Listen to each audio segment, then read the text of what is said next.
శ్రీమాత్రే నమః. నమః శివాయ. నందీశ్వరుని దర్శనం తర్వాత మనం ఒకవేళ అభిషేకం చేయదలుచుకుంటే మనం స్వయంగా చేయాల్సి వచ్చినప్పుడు మనం ఏం చేయాలి? ముందుగా ఈ శివలింగంలోనే కైలాసం మొత్తం ఉంది. ఇది కైలాస స్వరూపం, లింగ స్వరూపం. ఇందులో మనకు ఇటుపక్కన చూసినట్టయితే ఇక్కడ గణేశుడు ఉంటాడు. ఓం గం గణపతయే నమః.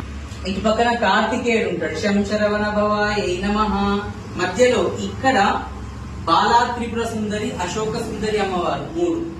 తర్వాత ప్రదక్షిణ మార్గంగా ఇలా నీళ్లు పోసుకుంటూ రావాలి జలధార. ఎందుకంటే ఇది పార్వతీ స్వరూపం. ఈ యోనిపీఠం ఏదైతే ఉందో పానవట్టం పార్వతీ అమ్మవారి స్వరూపం, పైన లింగ స్వరూపం అయ్యేవారు.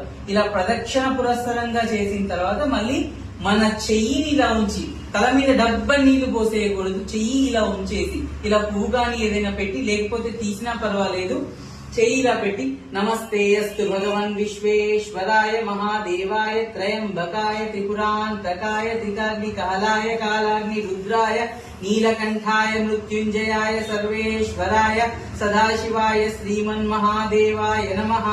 మృత్యుంజయాయ రుద్రాయ నీలకంఠాయ శంభవే అమృతేశాయ శర్వాయ మహాదేవాయ తే నమః. మనం ఇంకా ఇక్కడ రుద్ర నవకం శంఖంతో పాటు అన్ని అంగన్యాస కరన్యాసాలు చేసుకుని అభిషేకం చేసుకోవచ్చు. ఇది